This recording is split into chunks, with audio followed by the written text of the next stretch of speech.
Cher public, nous vous invitons à prendre place confortablement et à fermer la sonnerie de votre téléphone cellulaire.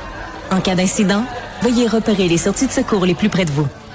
Bon divertissement. 1, 2, 1, 2. OK, c'est bon, on peut y aller. Sophie Durocher. Elle met en scène les arts, la culture et la société. Une représentation pas comme les autres. Sophie Durocher. Bonjour tout le monde, j'espère que vous allez bien. J'espère surtout que vous avez passé une excellente fin de semaine. Heureusement que les fins de semaine existent. Pendant ce temps-là, on peut faire des boîtes, on peut préparer un déménagement, on peut réfléchir à la vie. Bonjour Cybèle Olivier. Bonjour Sophie. Alors toi, Cybèle, en fin de semaine, je sais pas ce que tu as fait, mais je sais ce que tu sens. Tes cheveux sentent le feu de camp. Non, j'ai-tu le droit de le dire en ondes ou ça te dérange? Ben non, mais écoute, elle a qu'elle se renifle. Elle a qu'elle se renifle. Ouais, mais c'est parce que, tu sais, moi, j'aime le camping. Donc, j'aime les feux, j'adore faire des feux. Tous les goûts sont dans la nature. Ben, je te dirais que sentir le feu des cheveux, c'est pas ce que je préfère, mais en même temps, ça me rappelle des bons souvenirs. C'est que tu sens un petit peu le poulet barbecue, le poulet boucanier. Non, même pas aussi bon que ça. Non, non, mais en tout cas, tu sens très bon. Et donc, félicitations, on salue tous les gens qui ont fait du camping en fin de semaine. Il faisait froid. Ouais, on était, oui, mais qu'est-ce que tu veux? On choisit les passions qu'on a. Moi, j'ai passé la fin de semaine à passer à travers le rapport. Ben là, évidemment, je l'ai laissé sur mon bureau. Le fameux rapport du Comité des sages sur l'identité de genre. Les conclusions, donc, ont été rendues publiques la semaine dernière. C'est un rapport qui était très attendu, je dirais, avec une brique et un fanal d'à peu près tout le monde dans la société, c'est-à-dire des groupes de femmes qui se disaient est-ce qu'on va protéger les droits des femmes? Les groupes de protection de la communauté transgenre disaient est-ce qu'on va protéger nos droits? Donc, et j'ai l'impression qu'en fait, il y a pas grand monde qui est content de ce rapport-là. On va en parler avec nos invités, Alexandra Houle, qui est présidente du Réseau féministe québécois. Bonjour Alexandra. Bonjour Sophie. Et Rosselle-Aurore Bouchard, historienne et écrivaine. Bonjour, Madame Bouchard, comment allez-vous? Bonjour, moi ça va toujours bien. Oui, ça va toujours toujours bien. Un peu, mais c'est une bronchite, ne vous en faites pas, c'est une bronchite de femme. Ah! J'adore votre sens de l'humour. Je trouve que ça donne le ton, Rosselle-Aurore, parce que il y a beaucoup de gens, des personnes transgenres et des personnes non-binaires qui étaient très fâchés que sur le comité de sages, ce soit tous des personnes que certaines personnes appellent cisgenres, donc il n'y a pas une représentativité. Vous, en tant que femme transgenre, est-ce que ça vous a choqué qu'il n'y ait pas de représentation? Ben moi, je vais peut-être vous surprendre là. Nous sommes dans une totale inconnue encore de notre société. Et je trouve que le gouvernement est un petit peu brouillon dans cette approche-là, parce que la transsexualité, c'est bien plus compliqué qu'on en parle. Puis dans ce rapport-là, il y a quelque chose j'ai pas lu le rapport. Je le lirai pas non plus. J'ai pas besoin des autres pour apprendre qui je suis, là. De toute façon, j'ai encore de la difficulté à tout comprendre ce que j'ai vécu dans ma vie par rapport à ça. Alors, je ne peux pas imaginer que 3 personnes qui font un rapport après 1 mois, 2 mois, 3 mois puissent en savoir tant sur la transidentité, alors qu'il n'y a même pas eu une personne d'une expérience transidentitaire. Je parle pas d'un jeune qui a les hormones au plafond à 20 ans, là. Je parle de quelqu'un qui a un vécu et qui sait où on s'enligne dans ça.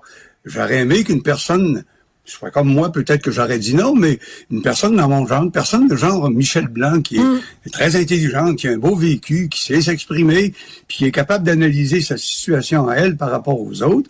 Je pense que ça manque, et c'est pour ça que ce rapport-là, il faut en faire.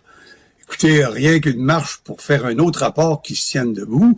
Moi, ce que j'ai sauté au c'est quand j'ai vu qu'on donnait, je sais pas si c'est vrai, à 14 ans des hormones.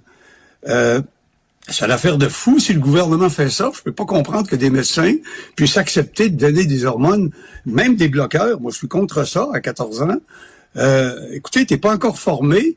Le jeune qui va devant le médecin, là, je peux vous le dire, là, il manipule le médecin, ça c'est évident. Il va lui dire qu'il a le goût de suicide. Là, écoutez, là, j'en ai vu d'autres, là. Des transsexuels, il y en est venu chez moi des dizaines. Puis à un moment donné, j'ai arrêté de vouloir en rencontrer parce que ils disent toutes la même chose.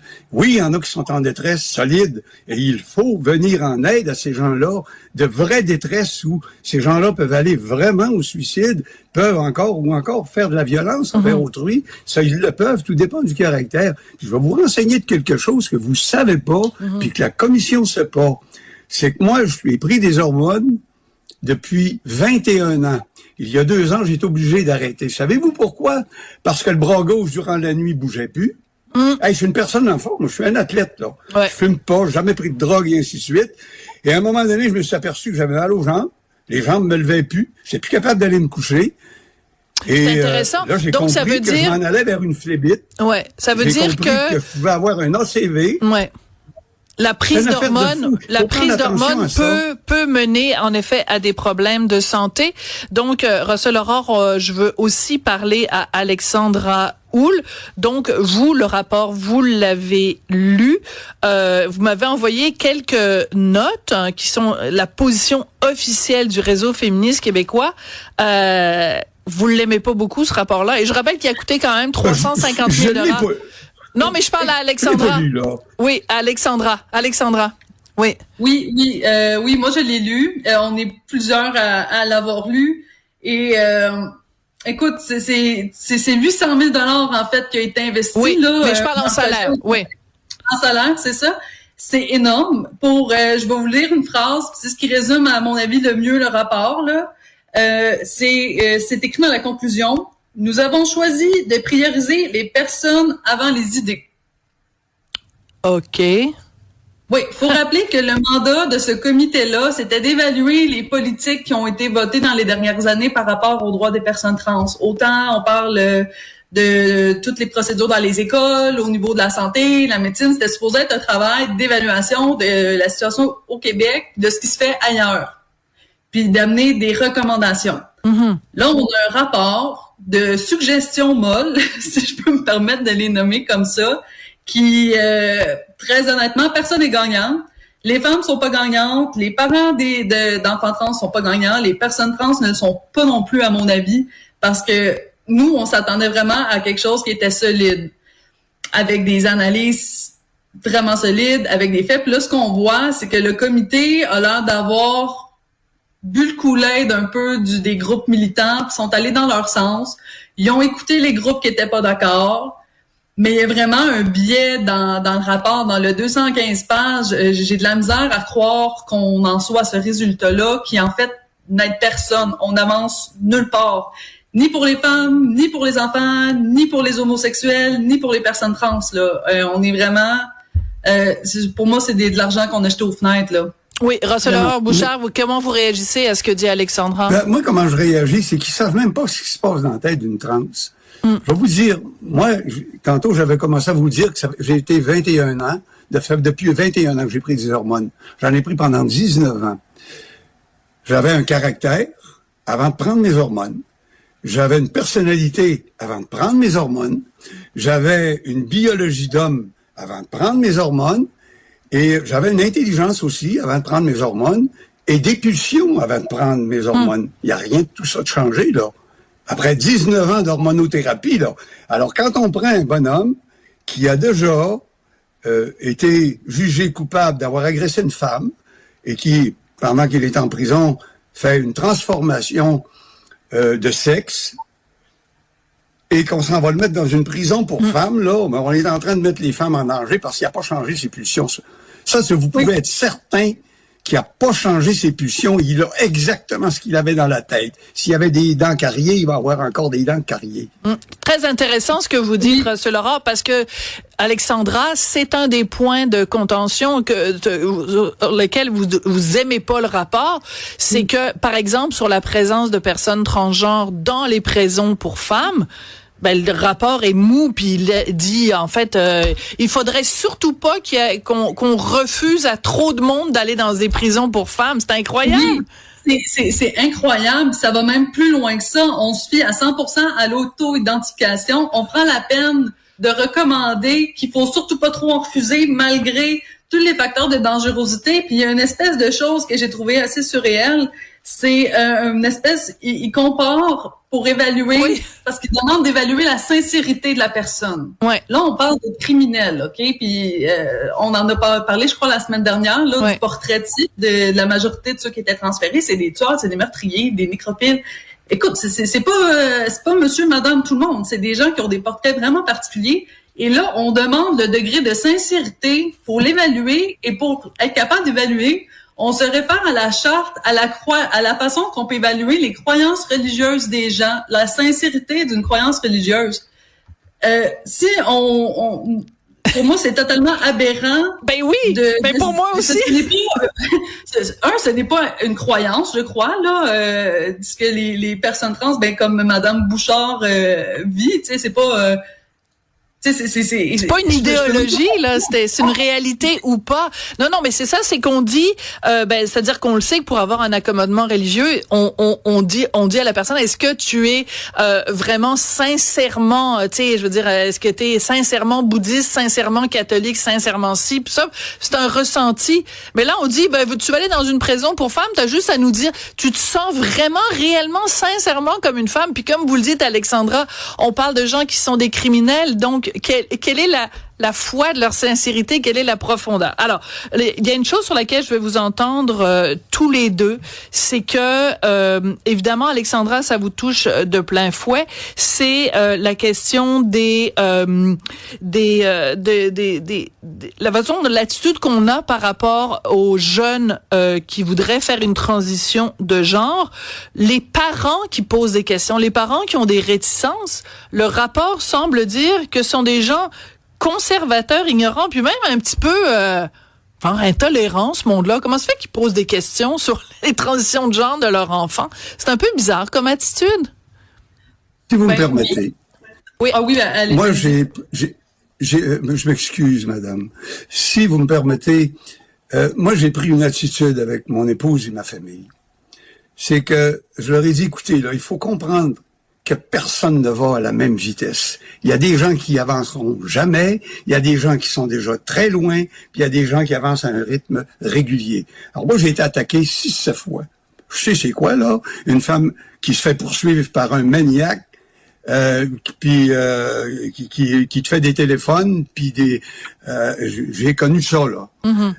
Je sais c'est quoi se faire attaquer physiquement par un gars de 28 ans qui veut te tuer, puis qui te crie qu'il va te tuer, tabarnak, puis que tu le traînes en cours, puis tu sais que c'est toi qui vas être jugé. Non, j'ai passé des belles étapes. C'est une expérience formidable de ma vie, là. Après ça, on évolue, chaque individu évolue.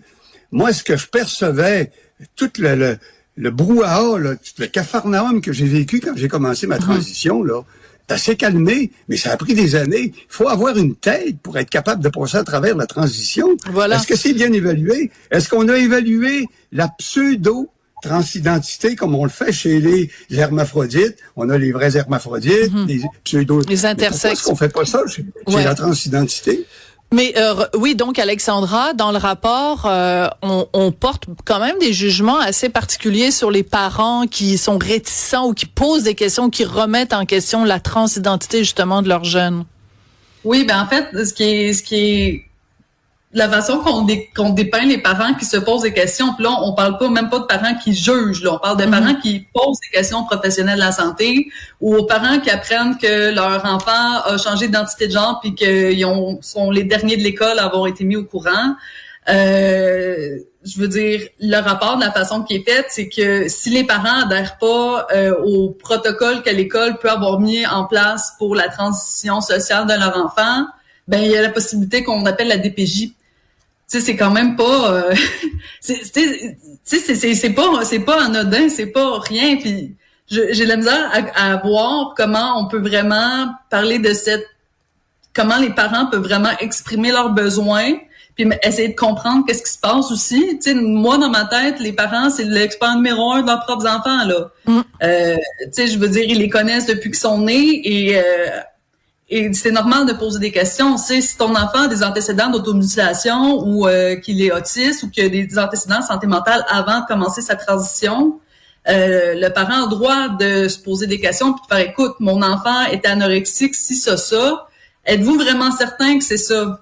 Et de ne pas se faire dire qu'il est transphobe ou que la DPJ débarque chez vous, là, tu sais. Oui, tout à fait. D'autant plus, Alexandra, on se rappellera tous cet excellent reportage de Radio-Canada Trans-Express de Pascal Turbide où elle avait donné un micro caché à une jeune qui est allée dans une clinique et ça lui a pris 15 minutes. Au bout de 15 minutes, elle est ressortie avec des hormones et la possibilité d'avoir des bloqueurs de puberté. Donc, c'est normalement à ce genre de questions-là qu'on aurait espéré que le rapport apporte des questions, mais après 215 pages, on cherche encore des réponses claires à ces questions-là. Je vous remercie tous les deux d'avoir réfléchi avec nous aujourd'hui. Merci de votre témoignage, Russell Aurore Bouchard. Vous êtes historienne et écrivaine. Alexandra Houle, présidente du Réseau féministe québécois. Merci beaucoup à vous deux. Et 850 000 $ plus tard, on n'est pas vraiment plus avancé. C'est quand même assez particulier le modèle québécois.